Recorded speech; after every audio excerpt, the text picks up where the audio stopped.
Mesdames, Messieurs, bonsoir et bienvenue. Vous êtes en direct sur Ziana TV, la chaîne au cœur des diasporas. Nous serons ce soir au cœur de l'actualité africaine. Vous le savez, le continent a perdu un fils. Le Mali a perdu aussi un fils puisque, vous l'avez su dans la nuit d'hier à aujourd'hui, un homme nous a quittés, celui qu'on appelait le général du peuple. C'est le premier général que nous ayons connu qui puisse être appelé ainsi, sur le général Amadou Toumani Touré. ATT pour les intimes est parti suite à une longue maladie. Ça s'est passé du côté de la Turquie. Ce soir, nous allons lui rendre hommage avec, bien sûr, des hommes et des femmes qui ont eu la chance de le rencontrer. Nous devrions avoir ce soir un homme, c'est Benson Diakité. C'est un nom que vous connaissez puisque c'est un ancien de RFI qui a été très proche d'ATT, qui est actuellement à Bamako. Nous espérons qu'il pourra se libérer puisque en ce moment, il est très sollicité par rapport à ce départ. Donc, nous espérons qu'il soit là. Nous devrions aussi avoir, dans quelques instants sans doute, Nicole Mikolo, qui est une journaliste congolaise qui a eu l'opportunité d'interviewer ATT à Bamako. Elle nous dira sans doute comment ce que cela s'est passé. Et pour parler de cet homme que vous connaissez tous, cet homme que nous avons vu sur des images, même si on ne l'a pas rencontré, cet homme qui a marqué le continent au début des années 90, puisque ce fut l'un des militaires qui s'est engagé dès le départ pour la démocratie. Pour en parler, bien sûr, des personnalités que vous connaissez déjà, Sadio Morel Kanté, bonsoir.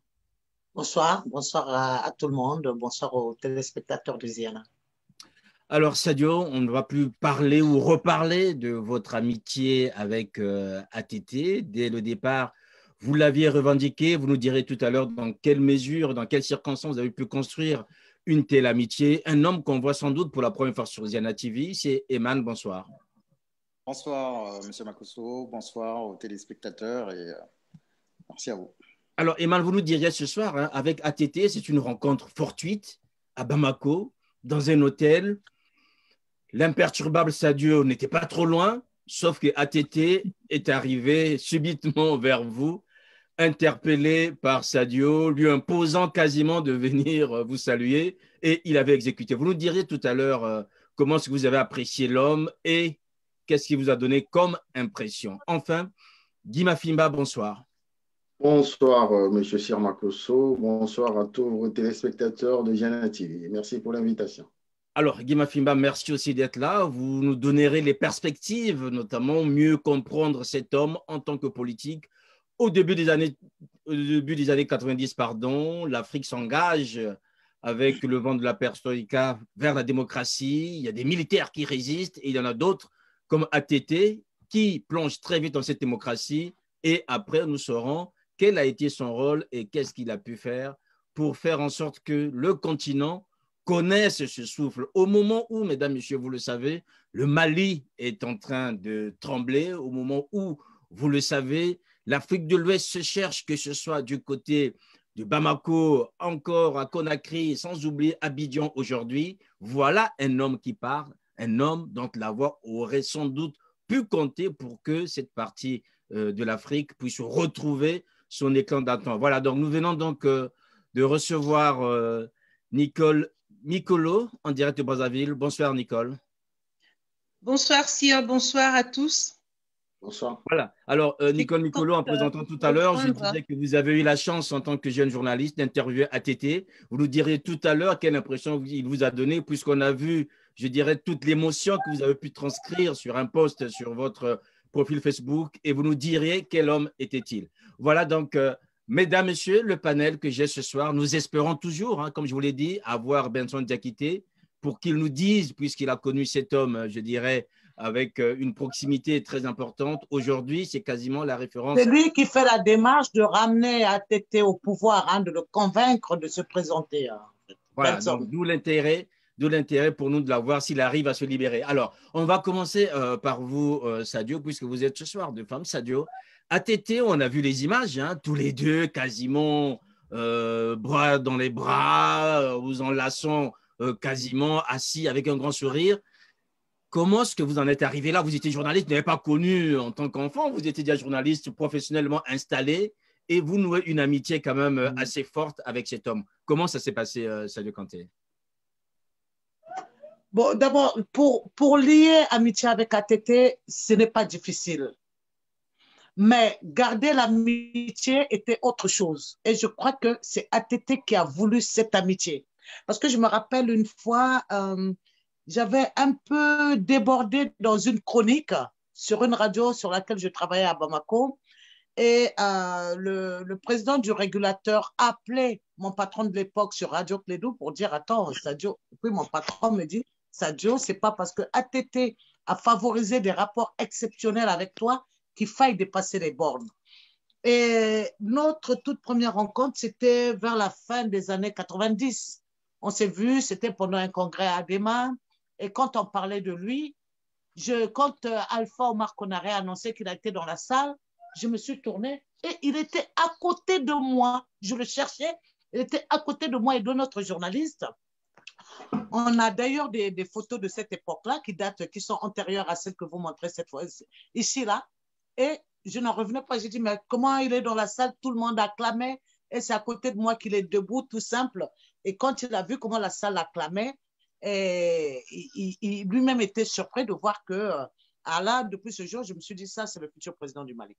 Parce qu'on connaît un peu les jeux en Afrique, comment ça se passe, étant donné que Alpha n'était pas pour Ibeka, qui était alors son premier ministre, mais qui disait qu'il n'était pas travailleur, qu'il ne pouvait pas compter sur lui pour diriger le Mali.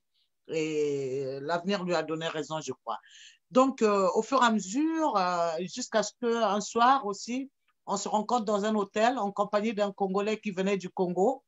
Et je l'ai interpellé pour lui dire, mais j'ai ma sœur et son ami qui viennent du Congo. Ils sont ici pour la première fois au Mali. Venez lui dire bonjour. Il a marché sur plus de 10 mètres et il vient dire bonjour. Et ensuite, c'est lorsqu'il devient président. Et un jour, on est parti à la première conférence de presse qui se tient tous les 8 juin, jour de l'investiture du président malien, à l'époque, avant le coup d'État qui a fait partir ATT justement. Donc, la tradition depuis Alpha, c'était chaque 8 juin, le président rencontre la presse. Et on a fini cette conférence de presse-là, sa toute première depuis son arrivée au pouvoir. Et après, il était avec le ministre de la Communication qui, 3 mois avant, était encore mon directeur de publication dans le quotidien national parce que j'ai fait un passage au quotidien national malien. Et il vient, il tend la main. Moi, je rangeais mes câbles et j'avais des olives en main. Donc, je lui dis, il veut me tendre la main. Je dis, ah non, je ne peux pas vous servir. Ah, on a perdu. Parce que je les. Allez-y, Sadio.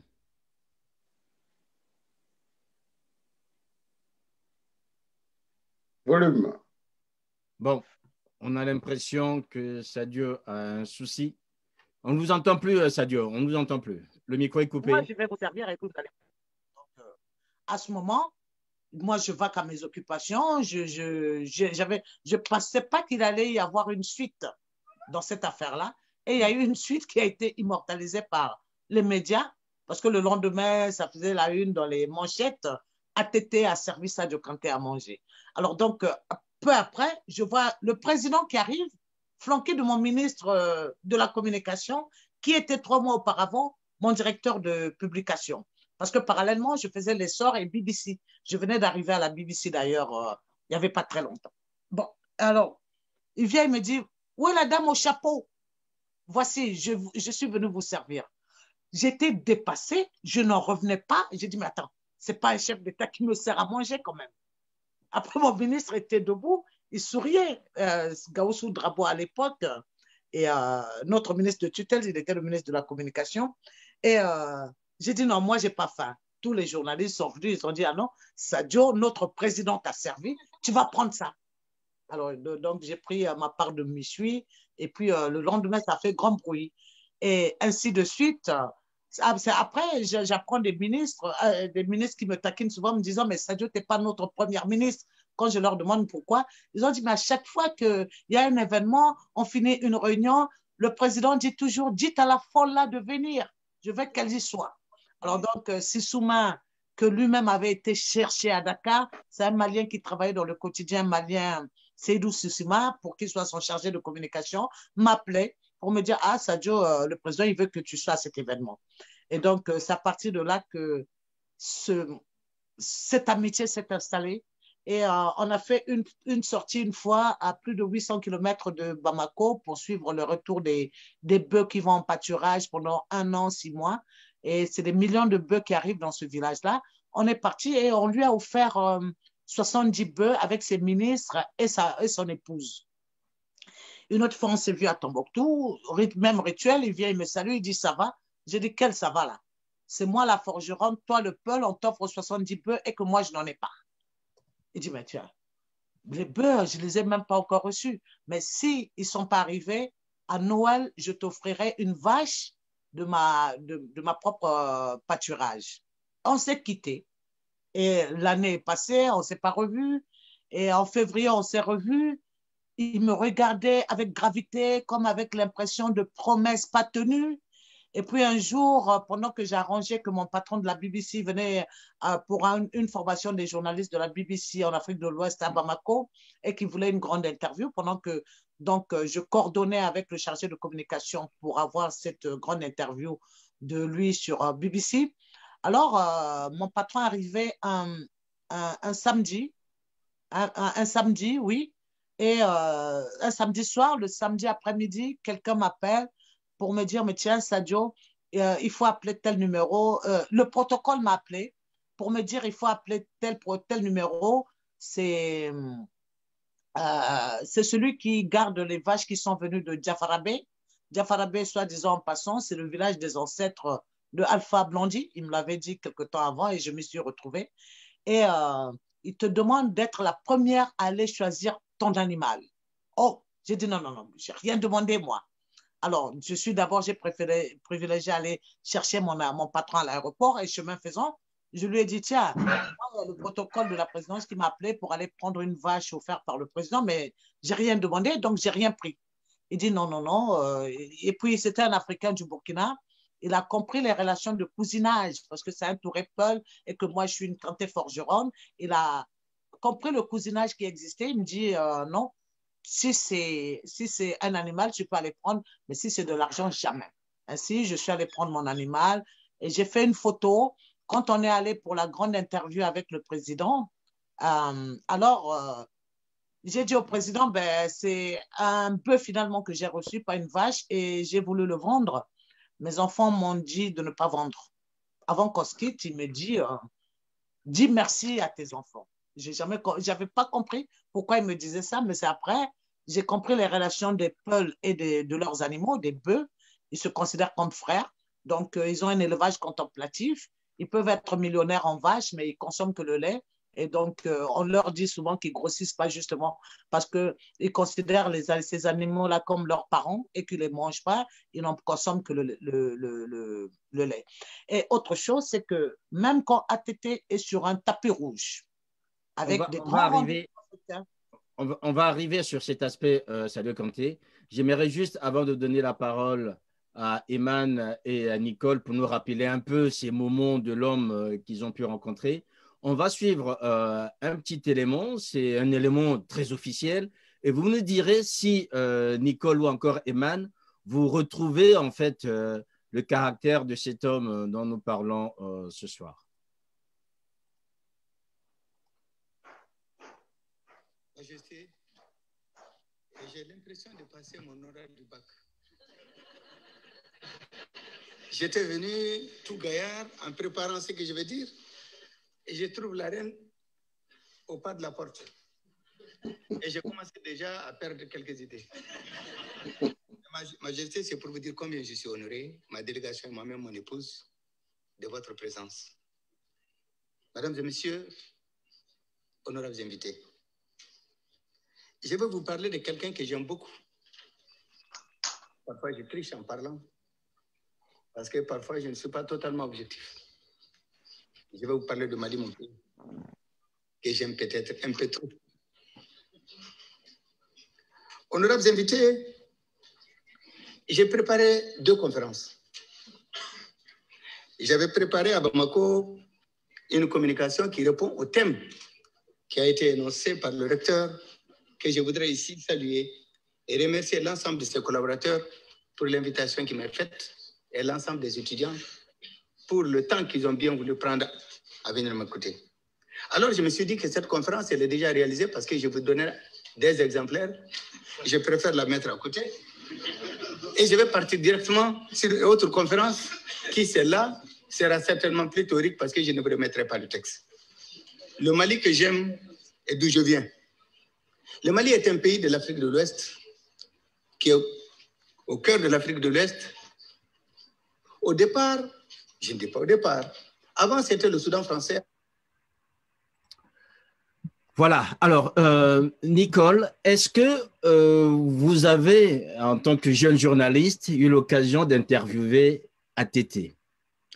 On voit quelqu'un avec un esprit un peu espiègle. Est-ce que vous retrouvez là des traits de l'homme que vous avez rencontré à ce moment-là, lors de cette interview, puisque vous avez publié une photo qu'on va voir tout à l'heure, Nicole? Oui, Amadou Toumani Touré était un patriote et on le sent quand il parle. C'est quelqu'un qui aimait beaucoup son pays et il aimait beaucoup l'homme. C'était vraiment quelqu'un qui avait beaucoup d'amour pour l'autre. J'ai rencontré Amadou Toumani Touré 2 fois. Une première fois, les 2 fois au Japon d'ailleurs. La première fois, c'était en 1994. Il avait quitté le pouvoir, je pense, en 1992, pardon. Il avait passé le pouvoir aux civils. Et je l'ai rencontré de manière fortuite dans un hôtel. Il était descendu dans un hôtel et quelqu'un m'a dit qu'il était là. Et je suis allée le voir, je l'ai trouvé, il était au restaurant. Je suis allée vers lui, je me suis présentée et tout de suite, il a été très amical. Il m'a demandé ce que je faisais là. Je lui ai dit que je suis étudiante. Et il était très étonné. Il m'a invité à m'asseoir, à prendre le dessert avec lui. J'ai accepté. Je lui ai dit que j'étais journaliste, que je faisais des piges pour Amina. Il m'a dit qu'il connaissait Amina, que son épouse Lobo Touré lisait Amina. Je lui ai demandé si je pouvais l'interviewer. Il m'a dit avec plaisir. Et le même jour, on a pris rendez-vous pour le lendemain matin. Je suis passée le voir. On a pris le petit déjeuner ensemble et je l'ai interviewé. Ça s'est passé de la manière la plus simple. Et je l'ai taquiné un peu. Quand j'ai su qu'il était Peul, je lui ai dit que ma grand-mère est Peul. Et tout de suite, il m'a appelé sa petite fille. C'était vraiment bien. C'était un monsieur humble. C'était... non, je pense que le Mali et l'Afrique ont perdu quelqu'un d'immense. Son décès elle me plonge dans une grande tristesse parce que c'est quelqu'un qui avait encore beaucoup à donner à son pays et puis à l'Afrique. Voilà, quelqu'un qui avait beaucoup à donner. Alors, j'ai l'impression finalement qu'ATT dans un hôtel, c'est comme un électron libre, hein, puisque Nicole, on découvre, en fait, je vois déjà Eman qui sourit. Nicole, en fait, rencontre ATT dans un hôtel, ils sont à Tokyo un peu par hasard. Et c'est le cas pour vous aussi, Eman, cette rencontre avec ATT un peu par hasard dans un hôtel. Et là aussi, il y a quelque chose qui passe. Tout à fait, M. Makosso. Alors, ma rencontre avec M. ATT, comme on l'appelait familièrement, c'est déjà c'est une énorme surprise. Je ne m'y attendais pas. Donc, j'arrive à Bamako en 2000, sur un voyage interrompu par des circonstances dont je vous épargnerai un peu les détails. Donc, on arrive à Bamako avec une amie qui est actuellement à New York, Maro. Il y avait de la famille, à savoir la sœur Sadio qui est avec nous sur le plateau. Donc, elle nous fait faire le tour de la ville. On a visité pas mal de coins de Bamako qu'elle connaissait si bien. Et un soir, on arrive à l'hôtel Salam, je crois. On arrive, on rentre comme partout ailleurs, hein, sans protocole, sans fouille, sans rien. On s'installe dans un salon, dans un salon du hall. Dans le hall, il y avait plusieurs salons. Il y avait plusieurs salons, donc on s'installe. On discute, on boit un verre. Quelques instants après, on aperçoit au loin un monsieur vêtu d'un boubou avec son chapeau, comme d'habitude, qui rentre. Et c'est la sœur Sadio de l'appeler comme un ami, comme un pote. Hé, ATT, venez, je vais vous présenter ma sœur et son ami qui sont de passage à Bamako. Ils ne connaissent pas bien Bamako. Venez leur dire bonjour. Et lui, alors, il fait fi du protocole sans hésiter, sans rien de mot, sans se poser des questions. Il se dirige vers nous sur 10 mètres. Hein, il quitte le protocole, il quitte son tapis rouge et il vient vers nous. Nous étions là assis, attablés. Il vient, il nous salue. Et on discute pendant 3, 4, 5 minutes. Il prend de nos nouvelles. Il se demande d'où on venait, où est-ce qu'on allait, et ainsi de suite.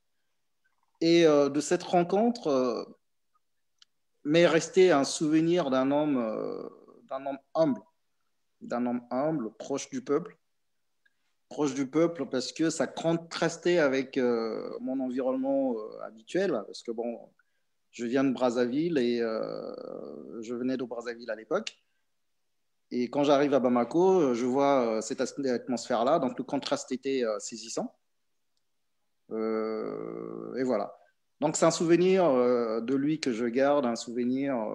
Malheureusement, à cette époque, il n'y avait pas d'appareil photo pour immortaliser les instants, mais c'est un souvenir que je garderai éternellement et que j'emporterai dans ma tombe. Oui, je garde de lui un souvenir d'un homme très proche de son peuple. Oui. Juste sur le plan anecdotique, à cette époque, il n'y avait pas d'appareil photo, mais Nicole, elle avait pu avoir un appareil. Comment ça s'est passé cette image-là, Nicole, finalement? Comment vous avez pu avoir un appareil pour… Alors, moi, j'avais mon appareil photo, mais j'étais un peu comme, je n'osais pas. J'aurais bien voulu lui demander une photo, mais je n'osais pas. Alors, c'est un Malien qui était à côté et qui a fait la photo. Moi, je n'avais pas pu. Mais c'est la deuxième fois, c'est lors de notre deuxième rencontre que j'étais plus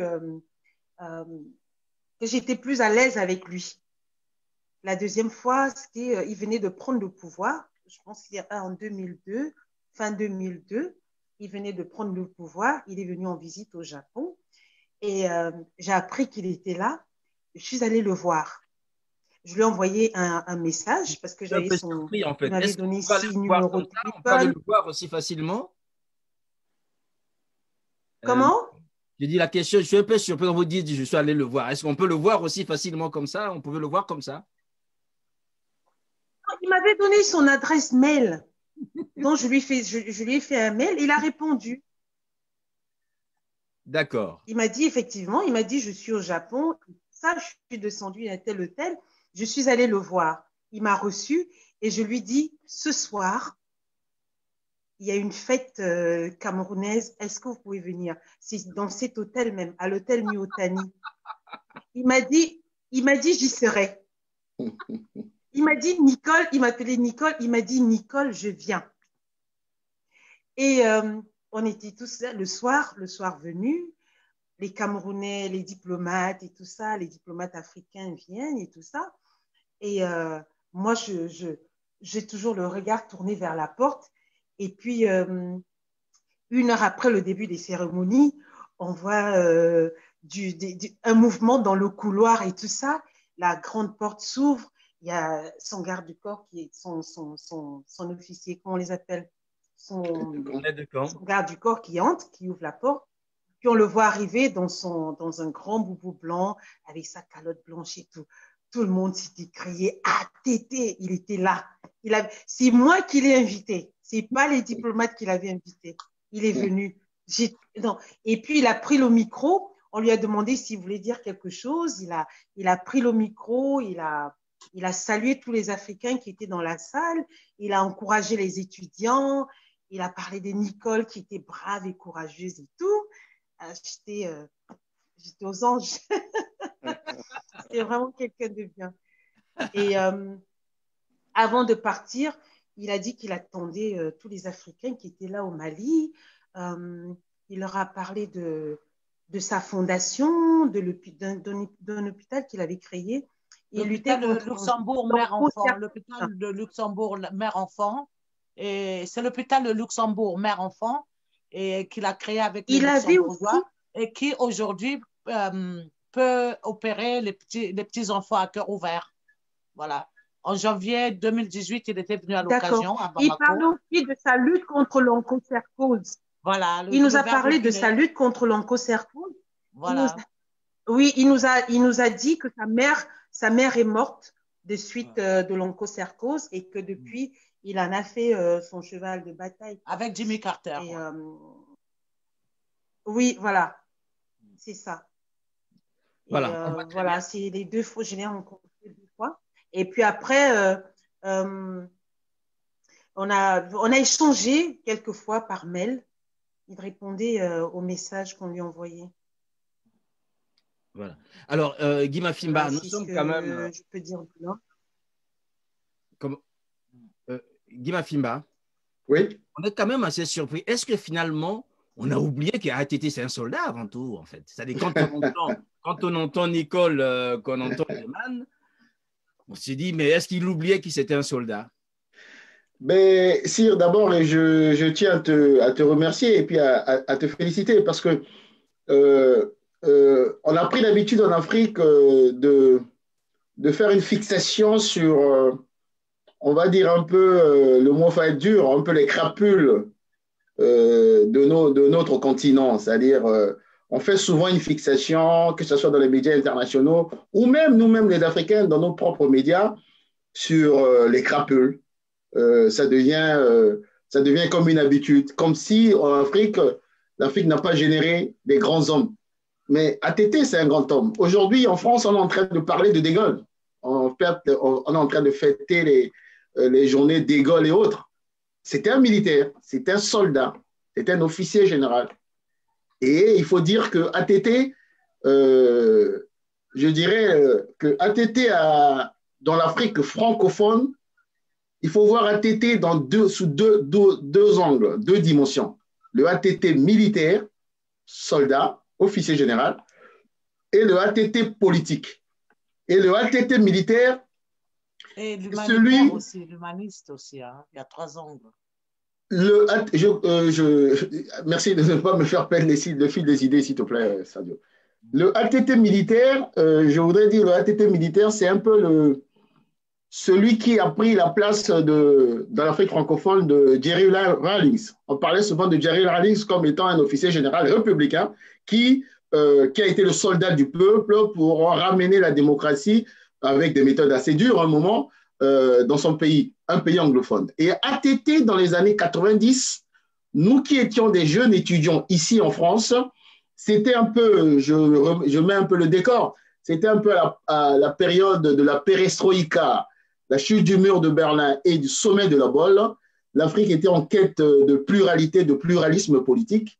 Et bien entendu, tous les pays francophones qui étaient sous le diktat des chefs d'État, généralement des régimes autoritaires et militaires. Vous avez Yadema et Yadema au Togo, qui était vraiment une espèce de brute. Hein. Vous avez celui de la Guinée, comment il s'appelait encore, j'ai oublié le prénom, un autre général. Vous avez le vieux au fouet civil, certes, mais assez dur. Peut-être, non? Lansana Conté, voilà. Bon, vous avez au Nigeria des brutes généraux. Au Mali, il y avait Moussa Traoré. Quand vous allez en Afrique centrale, vous avez Sassou Nguesso, vous avez Déby, vous avez Mobutu. Donc, on était dans une ambiance où le kaki faisait peur, le militaire faisait peur.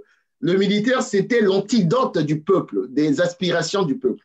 Et donc, on arrive dans ces années 90. Ça commence avec le Benin, avec le Kérékou, le général Kérékou, qui, lui, a mieux négocié cette transition à la démocratie. Québécois, mieux négocier. Il y a eu certes de la violence, mais à mieux négocier, ils sont allés à la conférence nationale. Et on était, au niveau de Paris, il y avait une dynamique, il y avait des manifestations panafricaines, on veut la démocratie et autres, d'autant plus que Paris avait rejoint un peu, s'était mis un peu sur la botte des Américains qui exigeaient la démocratie en Afrique. Et là arrive le Mali avec la violence de Moussa Traoré qui reprime des manifestations. Il y a eu, je crois, plus de 200 étudiants qui sont morts. Et on voit débouler un officier à l'époque, il est colonel. On n'avait pas les réseaux sociaux à l'époque, c'était RFI. On était scotché. Moi, je me souviens, je devais être à Antony, à la résidence universitaire d'Antony. C'était même à l'époque de Mandela et les autres. Et on entend sur RFI un officier, colonel ATT, qui vient de prendre le pouvoir. Mais monsieur Sir Makosso, c'est là où je dis que vous avez raison de parler de ce monsieur maintenant là. Pourquoi? Parce qu'à cette époque, lorsqu'il dépose Moussa Traoré, automatiquement les médias occidentaux, c'était de dire quoi? Ah, vous allez voir, c'est le nouveau homme fort qui va s'accaparer du pouvoir, on va voir ce qu'on va voir. Nous étions dans une ambiance comme celle-là. Et ATT, qu'est-ce qu'il fait? ATT surprend tout le monde. En l'espace d'une année, il organise la conférence nationale, il organise des élections, il transmet le pouvoir à un civil. C'était une grande première, c'était un fait historique majeur. Il a été l'un des rares Africains, et même dans le monde, à renoncer volontairement au pouvoir après une transition réussie. Exactement. Mais c'était la première fois, notamment en Afrique francophone. Donc, mais malheureusement, ce genre de référentiel historique, ce n'est pas marqué sur du marbre dans nos pays. Ce n'est pas marqué sur du marbre dans l'histoire. Et malheureusement, on en parle seulement parce que le monsieur n'est plus en vie. Donc, voilà les ATT militaires, dans sa dimension militaire. Et vous avez posé la question de savoir, c'est un militaire? Oui, sire. Mais le militaire qui est bien formé, c'est ce que ATT a fait, c'est ce que De Gaulle a fait. Le militaire formé, bien formé, qui a une éthique, c'est celui qui sait concilier le kaki, l'uniforme kaki, aux aspirations du peuple. Donc, il a su concilier ces deux dimensions. Et vous verrez, on reviendra un peu plus tard, je reviendrai un peu plus tard. Lorsque on va arriver dans la dimension politique d'ATT, vous remarquerez que c'est cette dimension militaire, un homme qui a le respect de l'autre, qui a mené sa carrière politique comme il a mené sa carrière militaire. Et un vrai militaire, c'est celui qui ne tire pas sur un homme qui est déjà par terre. Et lorsque vous faites l'analogie, vous verrez un gars comme le général Mokoko qui se sont inspirés de tout ça. On y reviendra. Voilà un peu pour moi la première réaction que je voulais dire sur le ATT militaire qui a marqué l'histoire de l'Afrique en ce sens qu'il a concilié le kaki, l'uniforme kaki, en tout cas l'Afrique francophone, l'uniforme kaki aux aspirations du peuple. Alors, il faut le dire, Guy Mafimba, vous étiez à Paris, nous étions du côté de Brazza, on voyait un peu cette ébullition et c'est vrai que le surgissement d'ATT dans ce milieu, certains se disaient, nous disions, mais voilà, c'est terminé, toutes les aspirations vont être attirées, encore un militaire qui vient et finalement le soulagement, c'est vrai, une année après, quand il laisse le pouvoir, il part et là, il rentre vraiment dans l'histoire. Il rentre dans l'histoire. Que ce soir nous soyons là. Alors, Sadio Kanté, cet homme, en fait, on l'a entendu tout à l'heure, son amour du Mali, c'est-à-dire qu'on sent, il dit, je vous parlais de quelque chose, mais parfois j'en parle un peu abusivement parce que c'est le Mali, sur le pays, peut-être que je l'aime un peu trop. Le Mali, aujourd'hui, est en train de bégayer. On voit son histoire vraiment, je dirais, cette instabilité avec tout ce qui se passe. Lui-même, il est parti, il ne pouvait plus revenir, il est revenu il y a quelques années, toujours, et finalement, aujourd'hui, il meurt à l'étranger. Est-ce que dans la dernière crise du Mali, ATT a joué un rôle, Sadio? C'est-à-dire, la crise de 2012, quand la crise de 2012 éclate, c'est lorsqu'on prend ATT. Mais quand vous lisez L'art de la guerre de ATT, il disait que la guerre, c'est de ne pas la faire. Donc, il avait toujours négocié la paix. Il avait toujours acheté la paix avec les Touaregs. Donc, c'est une guerre, en fait, qui couvait depuis 1996. Mais à chaque fois, et ce qui fait que même le Mali est devenu le ventre mou de l'Afrique de l'Ouest, de l'Afrique, le terrain privilégié des terroristes, c'est que, je me souviens, on a couvert massivement la libération des 32 otages occidentaux qui étaient capturés en Algérie. L'Algérie a ouvert un couloir pour les faire entrer au Mali et pendant longtemps, il y a des rumeurs qui disaient qu'ils étaient au Mali. Personne ne savait. Et la première fois que ATT en parle, c'est lorsque Didier Valomanan arrive à Bamako et on était au palais. Quelqu'un m'avait dit qu'on aurait reçu une vidéo qui marquait effectivement que les otages étaient bien arrivés, mais on voyait des grottes, ainsi de suite. Et je lui pose la question de savoir est-ce qu'il sait où se trouvent ces otages-là. Il dit c'est vrai que dans un cadre purement humanitaire, nous avons accepté d'ouvrir un couloir pour recevoir ces otages-là. Ils sont bien au Mali et nous négocions pour leur libération. Alors, c'est à partir de ce moment que l'Algérie ferme sa frontière avec le Mali et ne veut plus entendre parler des terroristes, des preneurs d'otages et tout ça. Et les négociations se sont bien passées. Il y a malheureusement eu l'une d'elles qui est morte d'insolation dans le désert, mais les 31 autres personnes sont arrivées à Bamako et ATT les a remis à leurs différentes ambassades dans une cérémonie au palais, bien sûr. Mais c'est depuis cet instant d'ailleurs que les terroristes ont compris que ATT était un bon négociateur. Et même si on prenait en otage quelqu'un au fin fond de l'Afrique de l'Ouest, on venait négocier sa libération au Mali. Et ça se passait. Et ça, c'était son caractère humaniste. N'oubliez pas que lorsqu'il quitte le pouvoir en 92, lorsqu'il a pris, il a quitté le pouvoir en tant que putschiste en 92, il est tout de suite rentré dans la lutte contre l'encerclose, le ver de Guinée avec Jimmy Carter. Il était parti en Centrafrique pour 2 semaines et il en a pris la nationalité. Il est resté 2 ans en tant que médiateur. D'ailleurs, ce matin, j'ai appelé la présidence centrafricaine pour leur présenter mes condoléances pour la mort de leurs compatriotes. Et c'était la même chose pour le Rwanda. Il est parti pour produire un rapport sur la crise au Rwanda. Il est parti pour 2 semaines. Il est également resté 2 ans. Et lorsqu'on s'est rencontrés une fois, on en parlait. Il m'a dit qu'il a écrit un rapport et le titre, c'était « Le génocide qui aurait pu ne pas avoir lieu ». Et son chargé de communication, Sissouma, il lui avait dit de me remettre le rapport, mais malheureusement, il n'a jamais pu me le remettre. Donc, ATT, c'est cet homme-là qui, vous allez voir, comme Nicole l'a dit, il n'appelle jamais quelqu'un par son nom.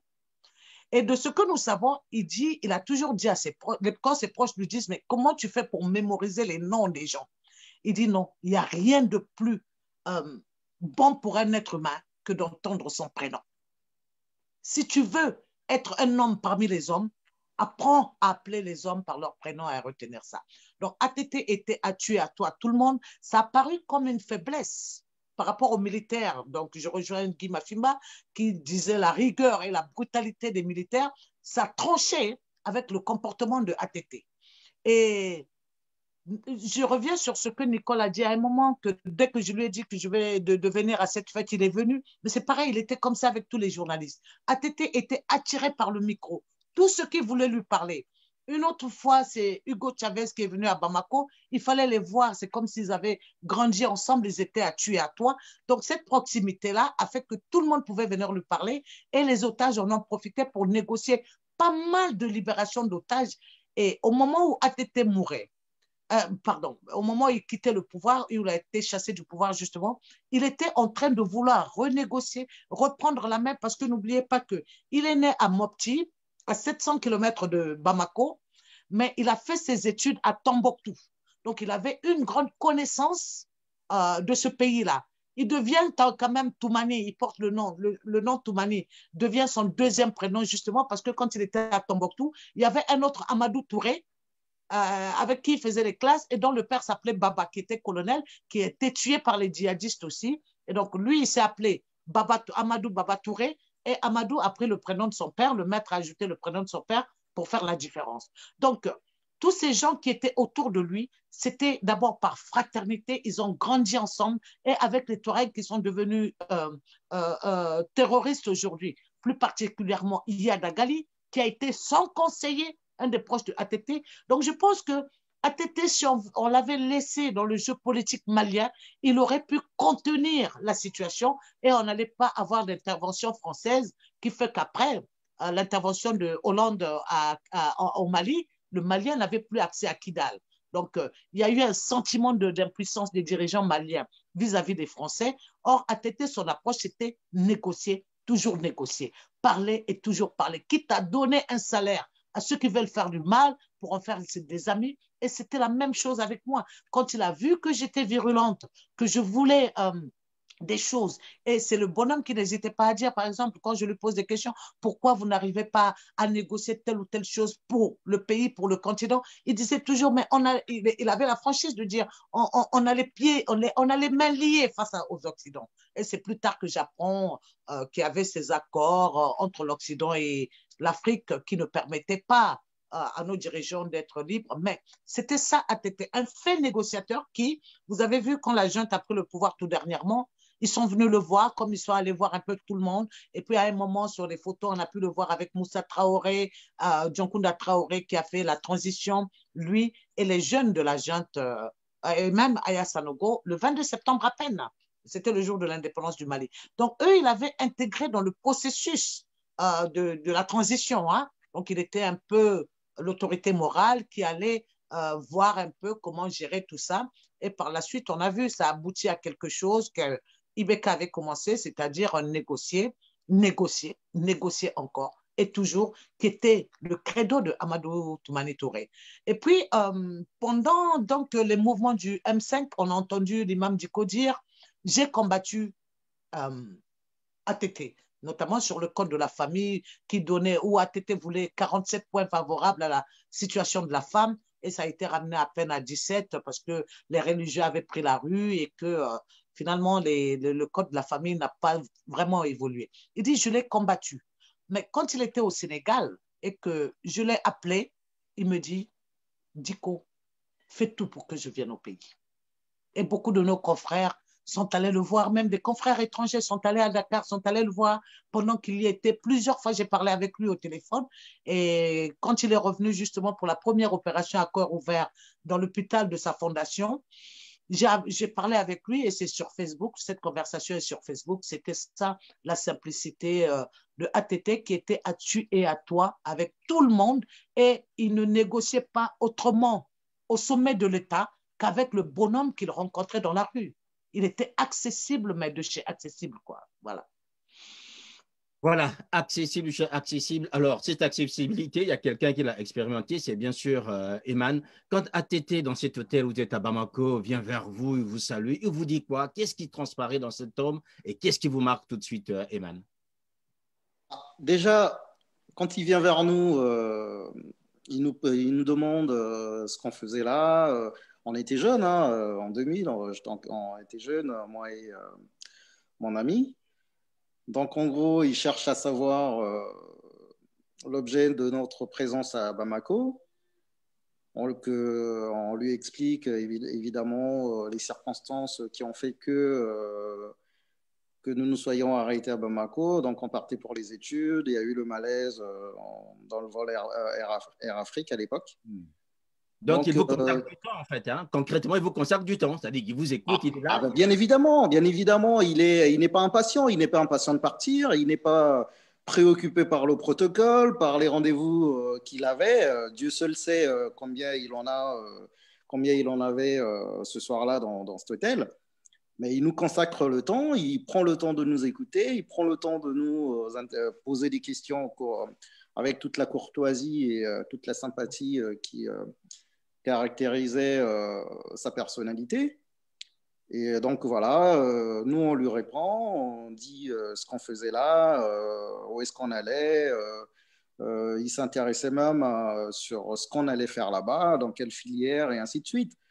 Et voilà, il a pris le temps de nous prodiguer des conseils, de nous soutenir, de nous dire voilà, de ne pas lâcher, en gros, voilà, ils voyaient en nous la relève le lendemain de l'Afrique, puisqu'on était jeunes. Donc, oui, c'est marquant, c'est vraiment l'homme, c'est l'homme qu'il était.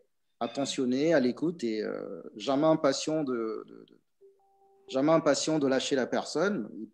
Il allait au bout de la conversation jusqu'à... Voilà. Et c'est très marquant, oui.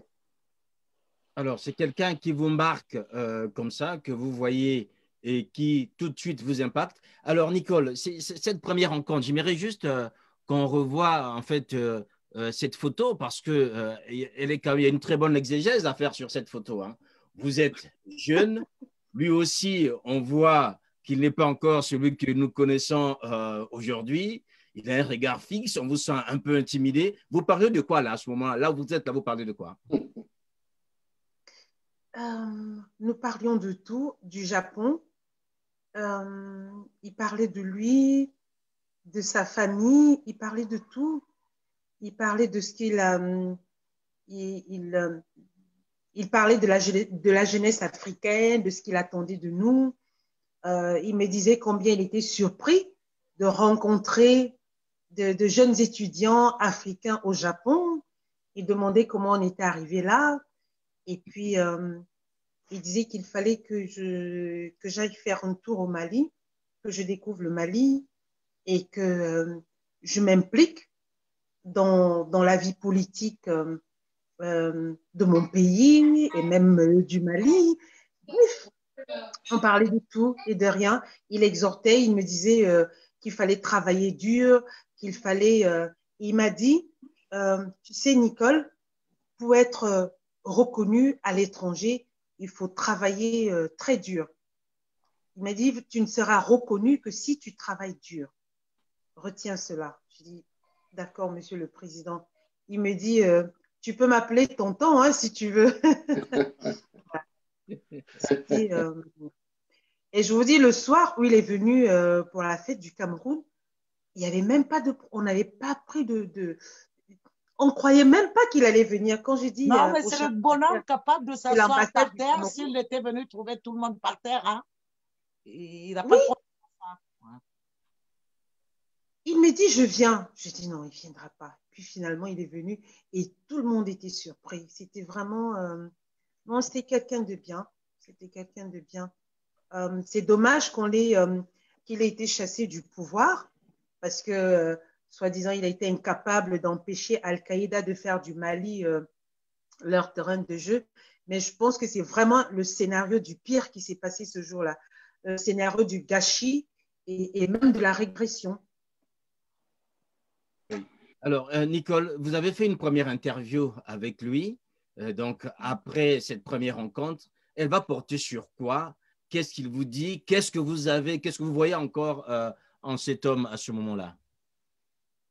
Je me rappelle que je lui avais demandé pourquoi il est arrivé, pourquoi il a fait un coup d'État. Voilà. Je me rappelle plus très bien de l'interview. Il y avait 6 ou 7 questions comme ça. Et puis, il m'a dit qu'il avait fait ce qu'il devait faire, qu'il fallait qu'il stoppe, qu'il mette fin à la contestation au Mali. Il y avait une contestation politique, il fallait qu'il y mette fin et qu'il pensait qu'il était... il m'a dit qu'il était l'homme des situations difficiles et que chaque fois que la difficulté se présente, il est là. Mais il m'a dit qu'il n'était pas très fier qu'on parle de lui comme de quelqu'un qui avait fait un coup d'État. Voilà, il ne voulait pas être présenté comme ça. Oui. Voilà, donc quelqu'un qui a fait un coup d'État, mais qui n'en est pas vraiment fier, et pourtant ça a été salutaire à ce moment-là, Guy Mafimba, pour le pays. Alors, Guy Mafimba, on va parler de cet homme politique, parce que aujourd'hui, c'est vrai, si on ne repart pas, je dirais, dans ces annales de l'histoire, on a du mal à imaginer qui c'était un poutiste, en fait, ATT, plus tel qu'on en parle aujourd'hui. Il y en a d'autres, quand vous faites un putsch, ça vous colle à la peau jusqu'à la fin, mais ATT, comme je disais tout à l'heure, on oublie que c'était un militaire, on oublie en même temps qu'il a fait un putsch, mais aujourd'hui, l'histoire le reconnaît d'abord comme celui qui a sauvé à ce moment-là la démocratie naissante au Mali, Guy Mafimba. Là, on va aborder le politique directement. Oui, la conclusion de Mme Nicolo est d'autant plus intéressante que dans leur interview, il disait il n'est pas fier. Pardon, Guy Mafimba, le micro, Guy Mafimba.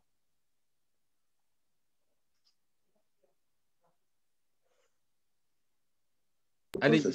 Ah Oui, oui. oui, c'est bon, c'est bon. Oui, je disais, la conclusion de Madame Nicolas est d'autant plus intéressante qu'il n'était pas, il n'était pas fier qu'on lui donne ce statut de putschiste.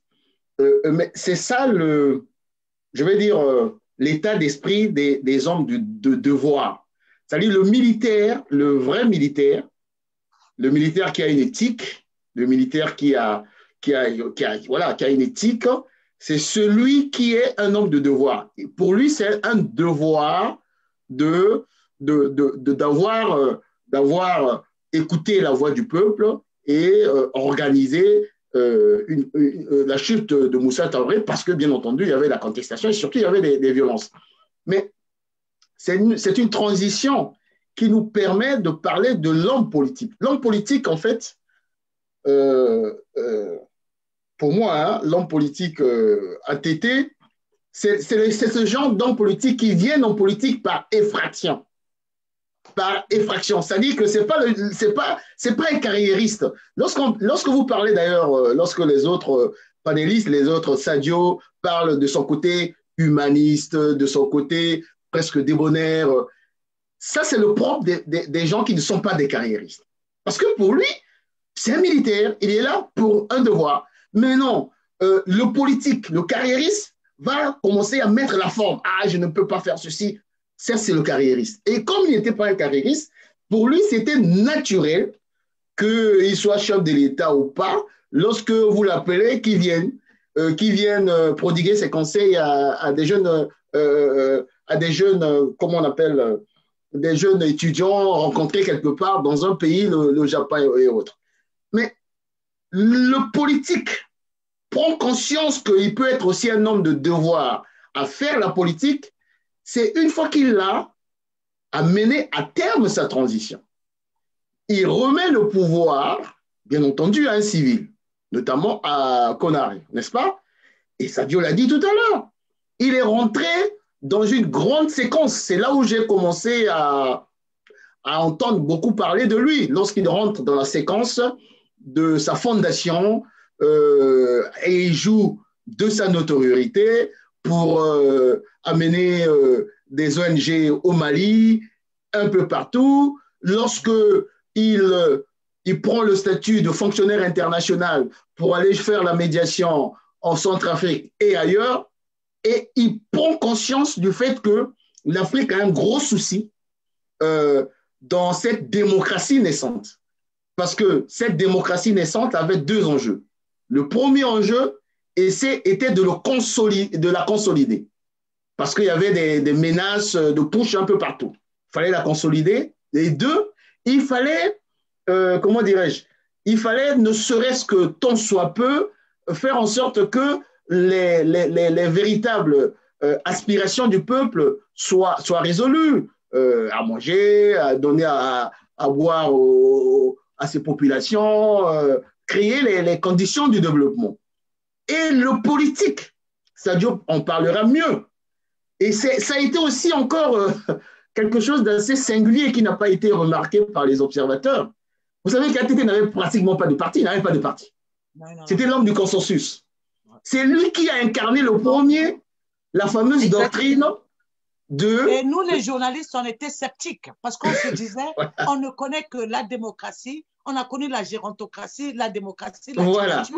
Il n'y avait pas de quatrième voie ATT, il fait une campagne sans parti politique. Lui, il dit, je veux travailler avec tout le monde.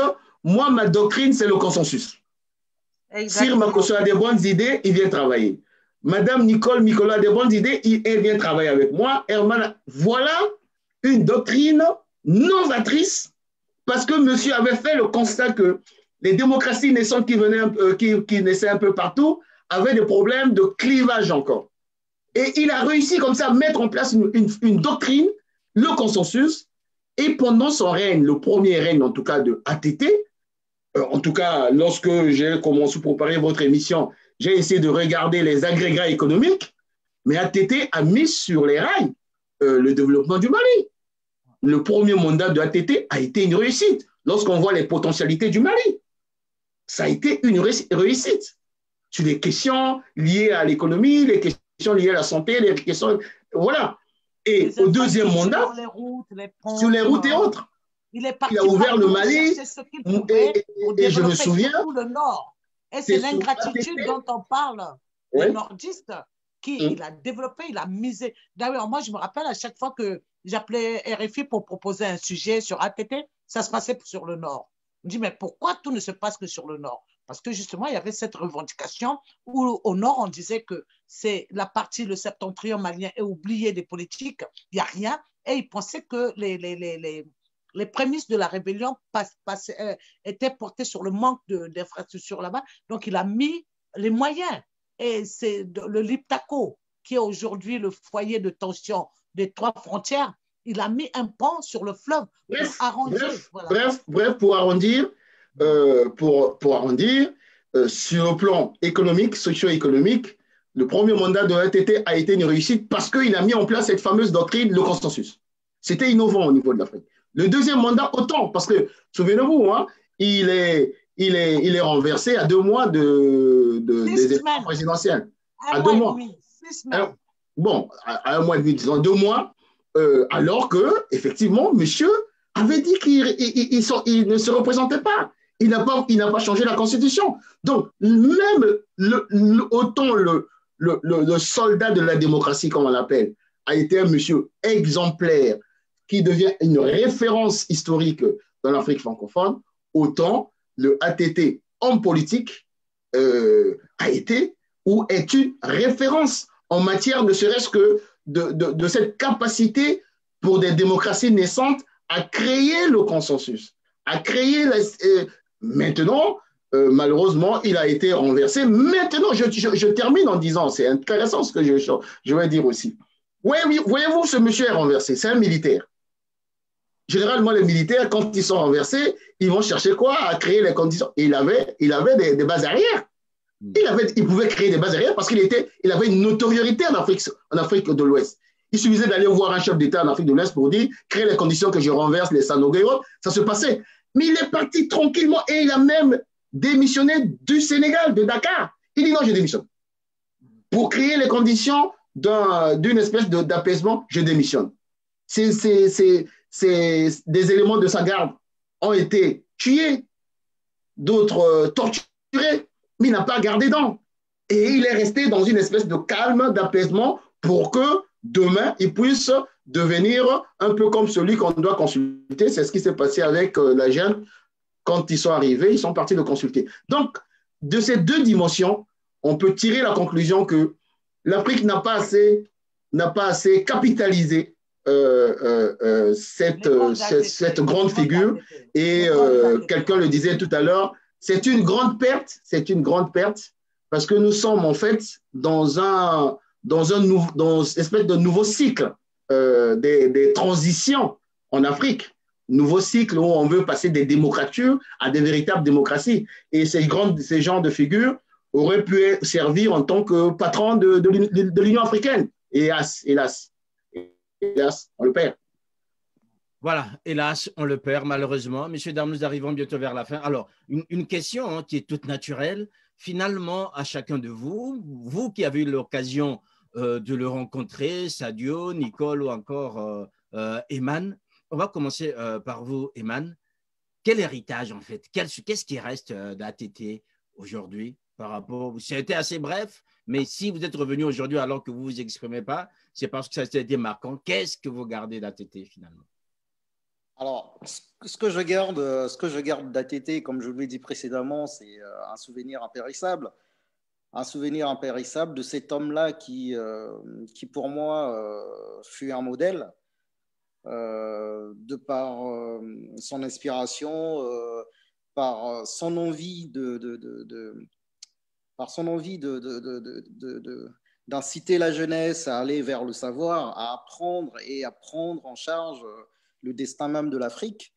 Ce sont ces mots qui résonnent encore en moi quand il disait « L'Afrique compte sur vous, c'est très intéressant que vous alliez étudier, apprendre à l'étranger, mais n'oubliez pas une chose, c'est qu'après les études, servez-vous de ce savoir pour revenir et en faire profiter vos pays. » Donc, qu'est-ce qui reste de lui? Qu'est-ce qui reste de l'homme? J'ai un regard un peu éloigné, écarté de l'homme politique, mais en tant qu'homme, j'ai encore ces mots qui résonnent en moi. Malheureusement, les souvenirs que tout le monde pourrait voir n'existent pas malheureusement, mais le souvenir intrinsèque, le souvenir que je garde en moi, il est...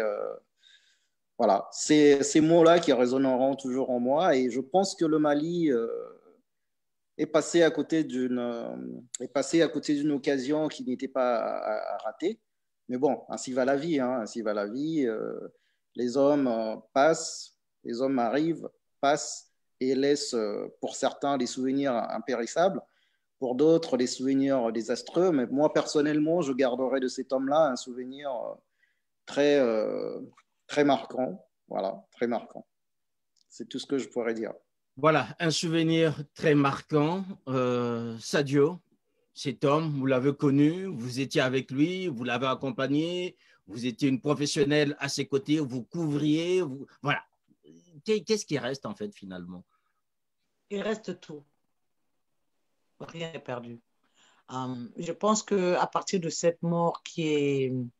On a vu toute l'Afrique, les Occidentaux, par leur chancellerie, rendre hommage à cet homme. Je pense qu'il fera école, ces pratiques feront école dans les écoles militaires, dans les écoles de journalisme. On parlera de cet homme et qui sera une référence à la hauteur de peut-être Thomas Sankara, c'est-à-dire un homme qui est mort mais qui vit, quoi, qui sera toujours parmi nous. Et c'est ça, il a marqué chaque personne qu'il a approché. Je me souviens que moi qui ai l'habitude qu'il quitte le tapis rouge pour venir me saluer, lorsqu'il a fait à Denise Poté-Durand, elle n'en revenait pas. Un président qui quitte le tapis rouge pour venir me saluer, elle n'en revenait pas. Et tous ceux qui l'ont approché de près ou de loin, c'était le même sentiment, cet homme-là. Et même le jour du coup d'État, je me souviens que j'ai appelé un confrère, le petit frère de Soumaïl Boubé Maïga. J'ai dit, mais attends, est-ce que finalement ATT était politicien? Et au dire de Guy Mafimba, je découvre qu'il était fortement politicien. Mais moi, j'avais plus gardé, j'ai dit non, celui-là, c'est un humaniste. C'est un humanitaire, il aurait dû rester dans l'humanitaire parce que personne ne le comprenait.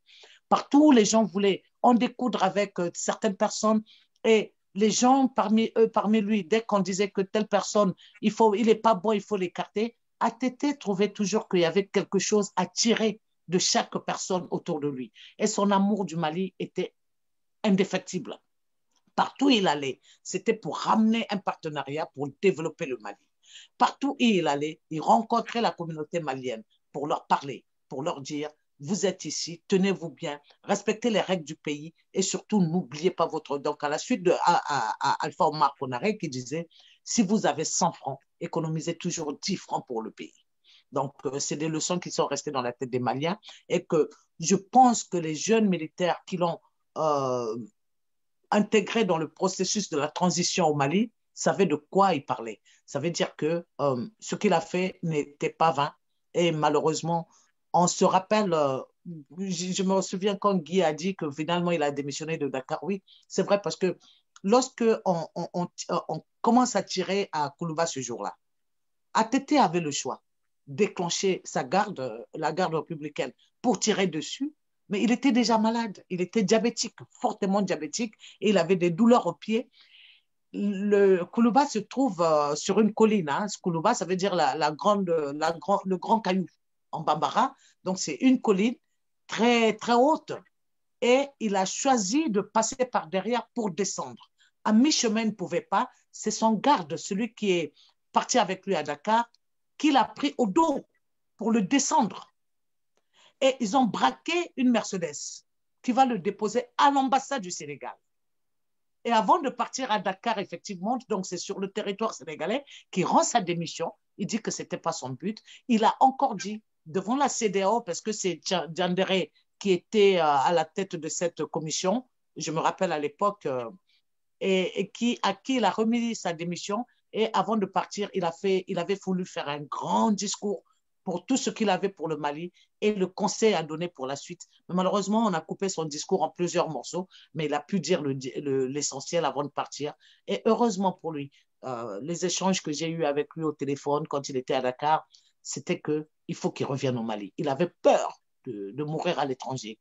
Et finalement, il a pu rentrer, il s'est installé. Et malheureusement, la maison qu'il avait toujours habitée à Bamako, au camp militaire, donc même quand il était plus président, il avait conservé sa maison au camp militaire. Il était toujours à côté des gens. Il jouait aux cartes. Il prenait le thé. Quand les gens passaient, il savait qu'à cette heure-ci, quand on passe, ATT président, on pouvait venir le trouver à son heure de rituel de thé. Vous savez, le thé malien, c'est comme le British, les Anglais et leur thé là. Donc, les séances se tiennent dans les rues et tout ça, il joue aux cartes. Ses amis, il les a gardés jusqu'au bout. Beaucoup qui sont devenus journalistes sont morts par la suite, avant même qu'ils soient destitués. Mais il a toujours gardé près d'eux les familles, les amis, dont Benson Diakité, que dans la plupart des images avec lui, vous verrez. Et Benson a été celui qui a été le chercher, le convaincre pour revenir au pouvoir parce qu'il s'est dit qu'il avait un rôle à jouer. Et justement, lorsqu'il quittait la transition, quand on lui a dit « Mais pourquoi vous ne vous accrochez pas au pouvoir ?» Il a dit « Il faut être fou pour prétendre diriger un pays comme le Mali. » Il dit « Le peu de temps qu'il a fait là, il a compris que le Mali était indirigeable. Les exigences étaient trop fortes et il faut être solide pour le faire. » Et lorsqu'il est redevenu président, j'ai fait, je crois que je vais le publier demain pour la BBC News Online, une série de photos sur ce qu'on appelle une journée avec. Donc, j'ai passé une journée avec ATT où j'ai mis des différentes photos. Donc, je suis revenu des différentes photos sur les différentes activités qu'il a l'habitude de mener, que ce soit dans la lutte contre le sida, dans la préservation des animaux et autres. Donc, quand j'ai fait ça, je lui ai justement posé la question de savoir pourquoi il est revenu au pouvoir alors qu'il avait dit qu'il faut être idiot pour prétendre diriger le Mali. Il dit qu'en fait, il a compris que après être parti, que les exigences pendant la transition étaient concentrées, mais avec le temps, il a vu que les Maliens avaient besoin de quelqu'un comme lui et on l'a manifesté parce que, vous savez, jusqu'à présent, le Mali n'avait pas eu un homme casté en sa tête.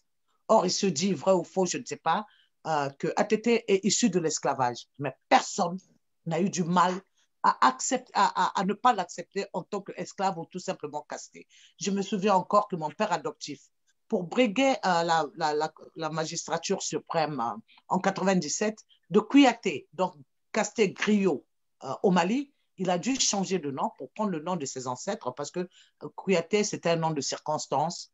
Et il est redevenu Traoré ou Namboïna pour briguer la magistrature suprême parce que jusqu'à présent, dans les pays de l'Afrique de l'Ouest, quand on n'est pas de caste supérieure, on n'accepte pas, mais ATT, casté ou pas, il a été accepté et c'est ça. Mais de là où il était, on avait l'impression effectivement que c'était un casté parce que comment il saluait les autres avec référence, c'est généralement les castés et de très basse classe qui le font. Oh, je ne pense pas que ça soit comme ça. Je ne pense pas qu'il faut voir ça sous cet angle-là. Il faut voir ça sous l'angle comme j'ai dit, quand on n'est pas carriériste en politique, on ne vient pas pour se servir, on ne vient pas pour montrer ses muscles, on vient pour montrer que le peuple est avec moi, que je suis comme vous. C'est un homme d'une humilité légendaire. Il n'avait pas besoin de... Non. Cette humilité est presque innée chez lui. Et ça a été renforcé par sa formation militaire. Parce que la formation militaire, c'est tout un remodélage. Hein. C'est tout un remodélage, tant au niveau de la psychologie, de l'éthique et autres. On vous inculque l'humilité parce que vous êtes au service du peuple, de la nation. Vous n'êtes pas au service de votre petite personne. Ok, on va juste cette radio terminée, comme ça on va voir Nicole. Donc c'est ça en gros, ATT qui a été à côté de tout un chacun jusqu'au bout et je pense que chacun dans n'importe quel corps socio-professionnel au Mali, chacun a gardé quelque chose chacun gardera quelque chose de ATT qui a donné, qui a banalisé le pouvoir. Il se disait être au service du peuple, donc pas au-dessus du peuple du tout. Et pour finir, j'aimerais dire tellement Koulouba, c'était presque chez moi. Quand vous voyez sur la première photo, j'arrive chez ATT, en dread, en jean et en sandales. Figurez-vous, en sandales, comme chez moi. Et lorsque j'y vais souvent, qu'est-ce qui se passe? je viens avec ma voiture, je fais semblant de forcer. Mais tellement toute la garde me connaît, la première fois, il y a quelqu'un qui a tenté de manier ses armes. Et celui qui était de permanence, ceux qui étaient là, tellement tout le monde me connaissait, ils ont dit, oh, c'est Sadio, laissez tomber. Donc, j'étais moi-même ma carte de presse pour rentrer à Koulouba. Et je me rappelle la dernière fois que je l'ai vu, j'étais avec mon fils et on est parti là-bas. Avant ça, j'étais partie avec mon mari, mais j'avais la voiture de ma mère, donc on ne connaissait pas ma précédente voiture. On a essayé de me faire émarger et tout ça. Il y a quelqu'un qui est venu, qui m'a reconnu, il dit, oh, laissez celle-là passer. Et je suis allée à son bureau, je suis allée à la cellule de communication où justement j'ai rencontré Benson Diakité avec qui j'ai largement discuté. Et je n'avais pas pu le voir ce jour-là, malheureusement. On ne s'était pas vu. Et après, c'était des échanges au téléphone. Et tout le monde qui est passé le voir à Dakar, il y a aussi autre chose. On avait une femme qui était au Mali, qui était de toutes les manifestations, de toutes les cérémonies, que ce soit nationales ou internationales à Bamako. Elle est simple d'esprit. Et à chaque fois, elle portait un t-shirt et un pagne à l'effigie de ATT. Et on l'appelait l'amie de ATT. Elle venait, elle dansait, les gens lui donnaient de l'argent et tout ça. Et quand ATT a été en exil à Dakar, elle a pris une chèvre de Bamako à Dakar. Elle est partie voir ATT. Et c'est ATT qui me le dit en larmes. Il me dit Fanta ATT, parce elle s'appelait Fanta. On l'appelait Fanta ATT, est venue me voir avec une chèvre comme cadeau. Cette femme qui n'a rien, qui m'emmène tout ce qu'elle possède. Et il dit qu'elle et sa femme ont passé la journée à pleurer de ce présent venu de si loin et de cette femme que tout le monde sait était simple d'esprit, quoi. Voilà, merci, sur cette Sadio. image. Alors, Nicole, j'aimerais juste, avant qu'on ne se sépare, que vous nous fassiez peut-être un aveu. Est-ce que lors de cette soirée, il n'y a pas eu une danse avec ATT, Nicole? Non, ce n'est pas un danseur. C'est pas un danseur. Non, du tout, du tout, du tout. On s'est vu autour d'un verre. Ibeka aurait dansé la salsa, mais pas ATT. Il n'y a pas eu de danse, mais une très bonne discussion. Et ce soir-là, je l'ai baptisé samouraï. Je lui ai dit qu'il était un samouraï. Parce que le samouraï au Japon, c'est quelqu'un qui vit dans la peur du déshonneur.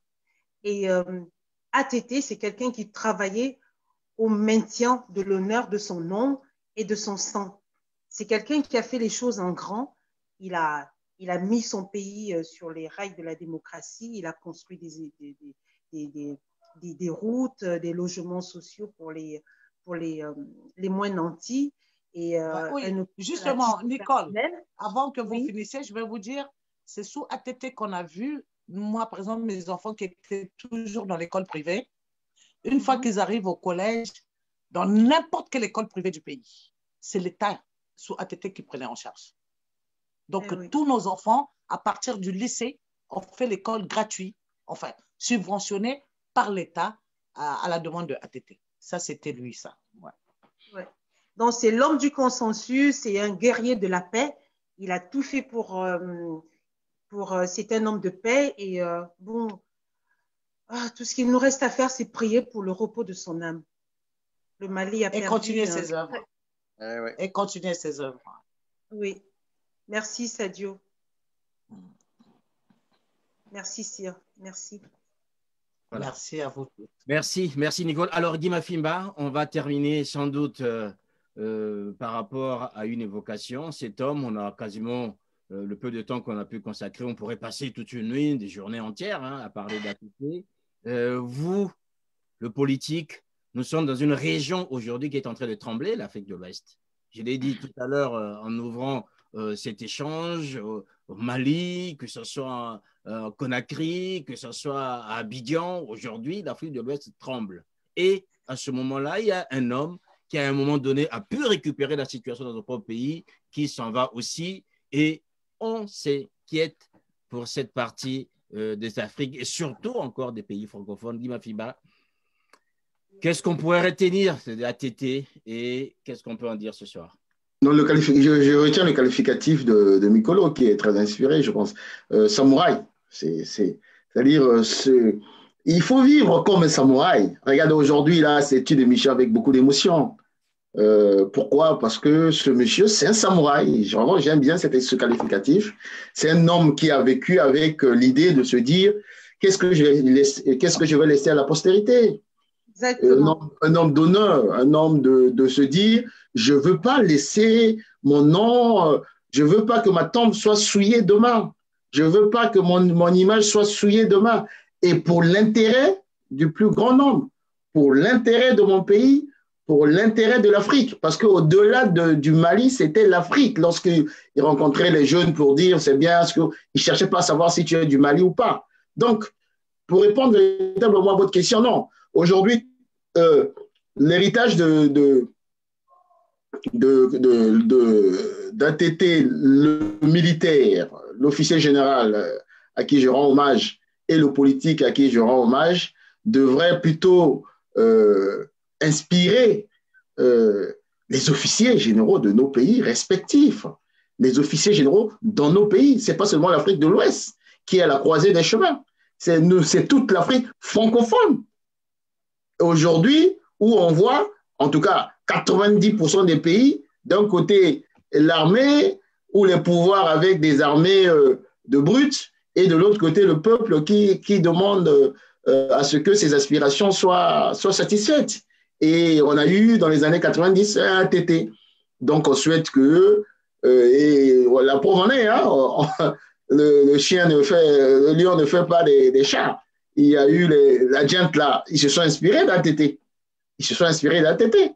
Tout le monde était surpris en train de dire ah oui, ils vont garder. Bon, la preuve en est, ils viennent de donner ils vont remettre le pouvoir. Donc, ce que nous devons retenir, c'est auprès de nous, les Africains, les politiques, comme les gens de la société civile, comme les populations africaines, de se dire la vie d'un homme, nous sommes de passage sur cette terre, nous sommes des pèlerins. Il faut laisser un nom, une image, que le jour où tu partiras, on partira tous, qu'on se retrouve pour dire tiens, pour telle séquence, ce monsieur, ça a été un grand homme. Ça a été un grand homme. Je me souviens, la journée d'aujourd'hui, c'était des coups de fil venus des coups de fil de partout. Je n'ai pas vu une seule dépêche. Tout le monde savait. Je n'ai pas vu une seule dépêche dans un journal étranger ou africain parler du mal d'ATT. Pourtant, c'était pas un saint, mais les gens m'ont appelé dans l'ensemble, ce monsieur a été un grand homme que malheureusement, nous n'avons pas eu de son vivant la possibilité d'honorer, la possibilité de le remettre véritablement, de le mettre véritablement à travers sa figure dans une institution qui puisse comme ça, inspirer les gouvernants dans nos pays, les armées dans nos pays. Rien n'est trop tard. Faisons en sorte que son âme repose en paix. Et je vous remercie de m'avoir fait participer à cet hommage, à ce grand homme que je n'ai pas connu, mais à travers ces activités que j'ai suivies. Merci. Il y a des raisons ce soir. J'espère que Guy Mafiemba et moi, nous vous envions, vous qui avez eu l'occasion de rencontrer moi, j'étais pratiquement dans son quotidien. Hein, oui. Cette douleur. Et je me souviens, quand il est rentré au Mali, quand des journalistes se sont organisés à aller le voir, ils lui ont répété, il me l'a dit, il dit, Sadio, on m'a dit que tu es resté fidèle à moi. J'ai dit, ben, j'avais pas le choix. J'avais pas le choix. Il m'a donné tellement d'amour. Je me rappelle encore un jour, on était à une manifestation internationale où toute la presse mondiale était là. Mon père venait d'arriver en 2005 pour la première fois depuis 1961 au Mali. Pendant qu'on était dans son pied-à-terre, dans le gouvernorat de Sikasso, ça s'est passé à la frontière avec la Côte d'Ivoire, je m'approche de lui, je dis, hey, tiens, il y a mon père qui est là, est-ce que tu veux lui parler? Il a naturellement pris le téléphone et il a parlé avec mon père sur plus de 10 minutes. Donc après, je me rappelle, beaucoup de journalistes sont venus me dire, mais il parlait avec qui? J'ai dit, ah non, je ne sais pas. Parce que je ne voulais pas qu'on pense que, parce qu'on est proche et qu'il peut même parler avec mon père, que ce que je faisais avait un impact. Non, ATT m'a laissé libre de poser des questions que je veux. Souvent, on se quittait, il était très énervé, mais dès qu'on quitte là, il se dirige vers le buffet et il me sert mon plat traditionnel de bœuf, de michu de bœuf, quoi. Voilà. C'était ça. Donc ça, c'était ATT, on peut le dire. Encore merci à tous. Malheureusement, on n'a pas pu avoir Benson Diakité. On comprend, puisqu'aujourd'hui, il va être énormément sollicité. Ouais. Dans la journée, Il s'est montré disponible, hein, mais en même temps, voilà. Il s'est montré disponible, mais ce qui est sûr, la douleur, le poids et l'histoire font en sorte que lui… Ses relations, il doit recevoir aussi une bonne partie des condoléances et je pense aussi que tout le monde va converger à son domicile parce que les relations étaient trop fortes. Et je rappelle que c'est Benson Diakité qui va convaincre ATT de retourner au pouvoir. Quand Alpha, on a émis l'idée. Voilà, donc ATT et Benson, c'était l'un et l'autre. C'était jamais l'un sans l'autre. Voilà, donc Benson Diakité est une grande voix, hein, enfin, était une grande voix de RFI qui est aujourd'hui, bien sûr, du côté de Mali. Merci vraiment à vous, sa retraite, ouais, à vous quatre. Merci à Eman qui a fait son baptême du Ziana TV. Bah, merci pour cette première, hein. Merci pour cette première très intéressante et merci à vous tous. Merci aussi à Nicole qui s'est tout de suite rendue disponible et disposée à nous accompagner ce soir parce que j'étais un peu intrigué par le texte qu'elle avait publié et puis cette image, je me suis dit elle avait sans doute des choses à dire. On a bien compris ce soir que c'était une rencontre en Asie, au Japon et je pense que c'est extraordinaire. Merci encore à Sadio. Merci Cyr, je suis Merci Cyr et bonne soirée. Je suis très émue. Merci à Herman, tout jeune, la vingtaine, qui sert pour la première fois la main d'un chef d'État en terre étrangère et qui, lorsqu'il vient me trouver dans mon foyer conjugal, moi j'avais pratiquement oublié la chose tellement c'était courant. Il me rappelle, il dit… Comme ça, tu pourrais continuer. Je vais juste conclure, Sadio, comme ça. Franchement, Sadio, tu es parti là pour nous garder. Oh là. Voilà. Sadio, la grande dame. J'ai une autre émission sur lui avec des Maliens tout à l'heure. Voilà, merci. Je sais qu'ils ont déjà commencé à RP Média. Elisa Debla a déjà démarré. Merci donc à vous tous qui êtes là ce soir. Merci à vous aussi. Et c'était un grand hommage à cet homme, ATT, qui a inspiré des générations. Et j'espère qu'on continuera à inspirer ces jeunes soldats qui connaissent le devoir avant tout et surtout privilégier l'intérêt des pays. Au revoir et passez une bonne soirée sur Ziana TV.